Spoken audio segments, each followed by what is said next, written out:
Hello and welcome to Gadget First. Today we've got the full review of the Motorola Xoom 2 Media Edition. One of the best looking tablets I've seen on the market at the moment. One of the thinnest as well, at just 8.9mm thick. It really is quite compact.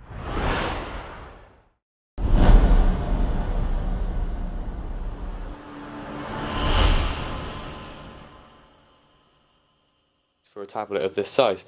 It's got an 8.2-inch screen on the front with a resolution of 1280 by 800, which results in really crystal clear, nice, bright images. It's a really nice screen to look at. What makes it stand out from the crowd a little bit is these angled edges, which look pretty cool. They look really nice, I think. And on the back, you've got this aluminium here, surrounded by a rubber soft touch effect here, which is really nice. And you've got the screws which give it like a rugged industrial feeling, and Motorola have also put on this splash coating, so if you happen to drop a little bit of water onto it when you're typing up emails or something, it should cope with that just fine. On the front, it's got a 1.3 megapixel camera for like Skype video calls and peer-to-peer video calls and stuff like that. On the back, it's got a 5 megapixel camera with flash, which can also take HD video. So that's about all of the main features on the external of the device. We've also got a power button here, which obviously unlocks it and turns it on. You've got the volume rocker here, and at the bottom you've got a micro HDMI port there, really small slot to plug it into your TV and play what's on the screen on this into your television, which is pretty cool. You've got a micro USB slot there for charging and syncing, and this, I couldn't even work out what this was. I don't even know what it's for, to be perfectly honest. It's just there, but we'll just put that back. There we go. On the top, you've got what looks like an infrared emitter, so it can be used as a universal remote, as well as the 3.5mm headphone jack. And on the top, you've also got this really big speaker that goes all the way across, and you've got another one on the bottom there. So really nice looking tablet. 8.2-inch means it's perfect for portrait use.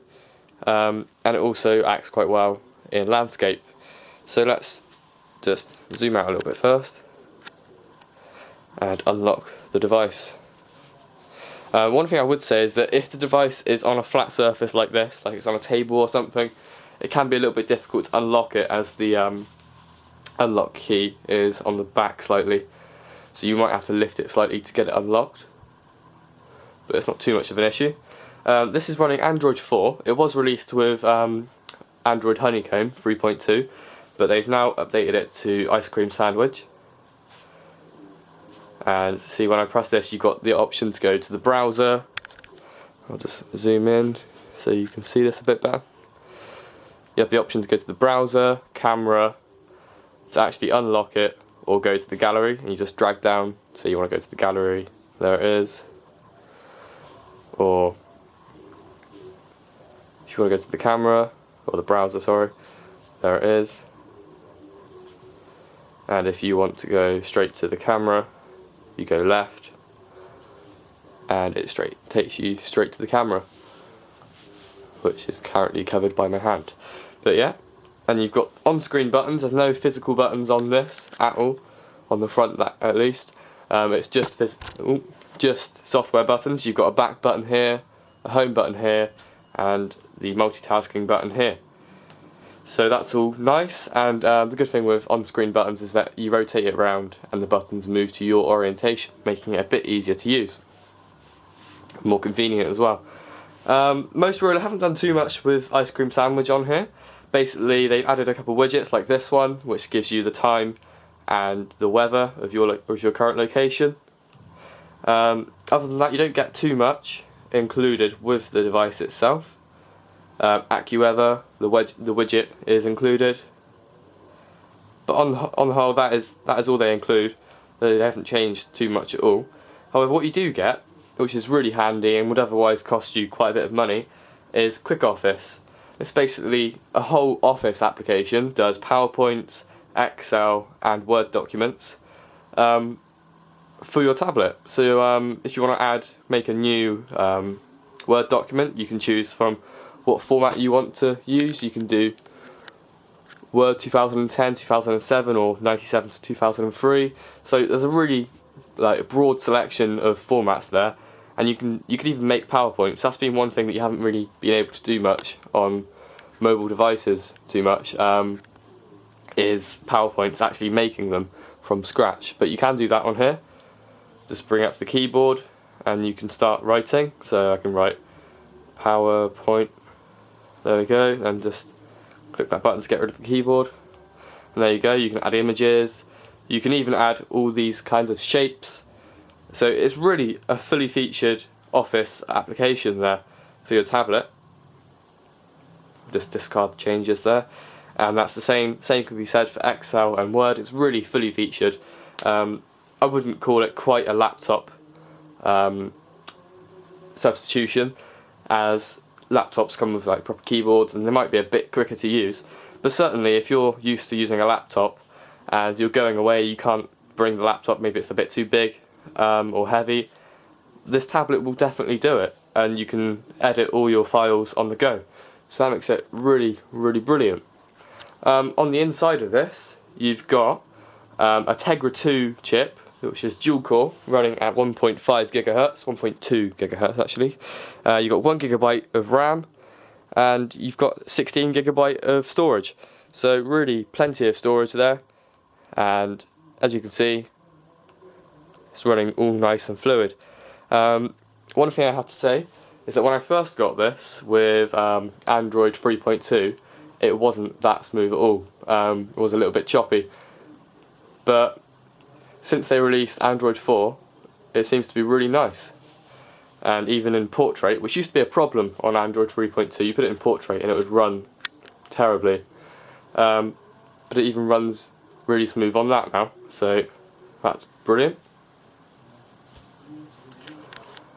Another Motorola app that you get is Motocast, which basically allows you to stream your files wherever you are, as long as you have an internet connection, which is really good. You install an app on your computer. It gives you the instructions here actually. I'll just zoom in there. So you sign up to Motocast, get an ID for that. You go on your computer and download and install Motocast. You sign in and then you select the folders that you want to share. It's a little bit like Dropbox, but it's specifically for Android tablets. So that's quite cool. Basically allows you to stream music and other files, so that's really cool. Quite handy. But other than that, Motorola haven't done too much to change this device from other Android tablets. But that isn't a bad thing by any means, because what they have done is useful, and they haven't added a whole load of Android skins over the top of it which make it run terribly. It does feel like normal Android, and it's really quite good to use. So yeah, that's about it for the software. Let's go into the browser. Everything is really, really smooth on this. If we go on to the Gadget First website,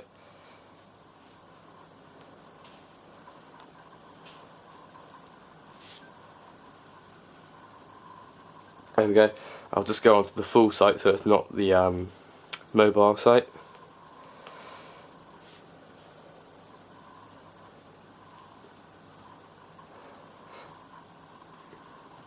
If you're thinking this is a bit slow, don't worry, it's just my Wi-Fi. That's why we haven't had too many videos up at the moment. My Wi-Fi upload and download is dog slow at the moment. But as you can see, everything is really, really smooth. Pinch to zoom, ultra smooth, panning around the site really, really nicely. Flash support is built in. Actually, it just takes me to the YouTube app here, but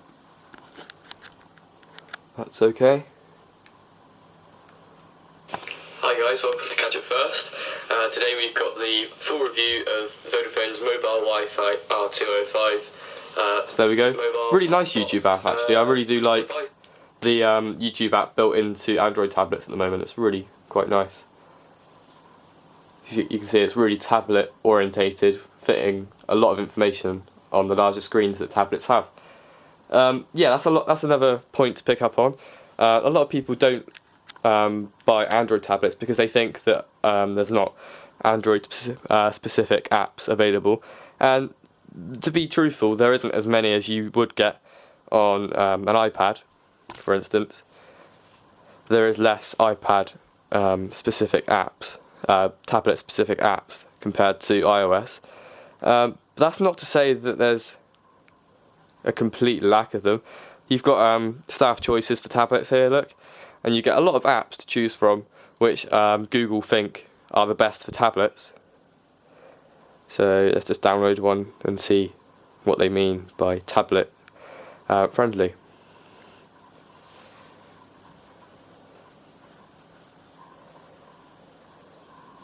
I should just get another one as well. May as well. Pattern, I like that app a lot. This is an app that basically changes your wallpaper to a different pattern every day.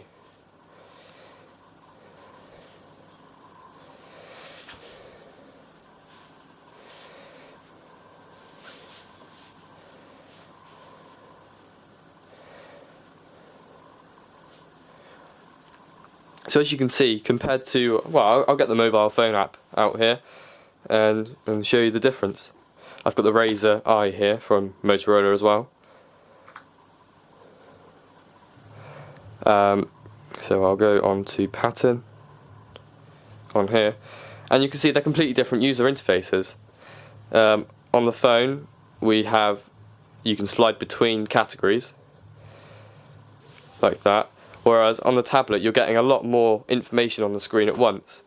You've got grids of free types of free wallpapers, and you have the categories down the left hand side, which basically allows you to get a lot more wallpapers on the screen. So that's what I mean by tablet friendly apps, and apps that have been specifically made for tablets. And there are getting more and more apps on the Play Store which are made for tablets now, so it's not quite as bad as what it used to be. There are a lot more apps available now. So as far as connectivity goes with this, you have Wi-Fi A, B, G and N, so really brilliant mix of Wi-Fi there. You're going to get the fastest you can possibly get at the moment with N Wi-Fi, so that's really nice. You have Bluetooth 2.1 built in, so you can sync this up with your car, for instance. You can do file transfers with other devices, so really nicely. Other than that, you've got HDMI as well on the bottom, like I've already said, which basically just allows you to connect it to your TV. Motorola didn't include a micro HDMI lead with the device, for me at least, so I haven't been able to test that out. Basically what will happen is it will just mirror the screen you see here, but on the big screen. So if you're watching a movie on your tablet, you just plug it into your TV, and there you go, you've got your HD movie on the big screen. So yeah, on the whole, this is a really good tablet. I really do like it. If there's one thing I really am a bit annoyed with Motorola for, is the fact that the original Xoom, this is the Xoom 2 Media Edition, the original Xoom is getting Android 4.1 very shortly, officially from Motorola, whereas the Xoom 2 devices are only getting Android 4.0 that is. That really, I'm never going to understand that at all. Doesn't make any sense to me whatsoever how a newer device is getting outdated software, whereas an older device that's 2 years old now is getting fresh software.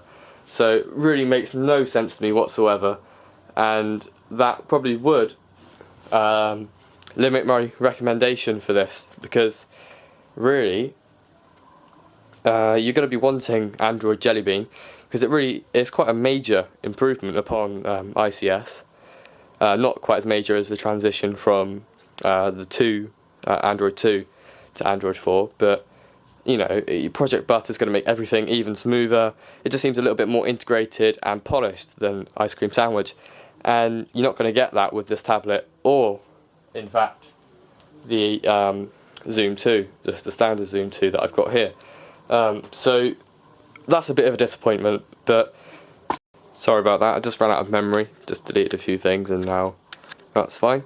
But yeah, if you're happy with the fact that you get quite cool features like Motocast and Quick Office, then this is a good tablet, and the size is perfect for like taking to school, taking to work, wherever you need to take it. It's noticeably bigger than a 7-inch tablet, but then again much more compact than a 10-inch or 9.7-inch tablet, such as an iPad or the original Xoom, or the Xoom 2 for instance. It's also worth noting that the battery life on this Motorola Xoom 2 Media Edition isn't the best I've ever had.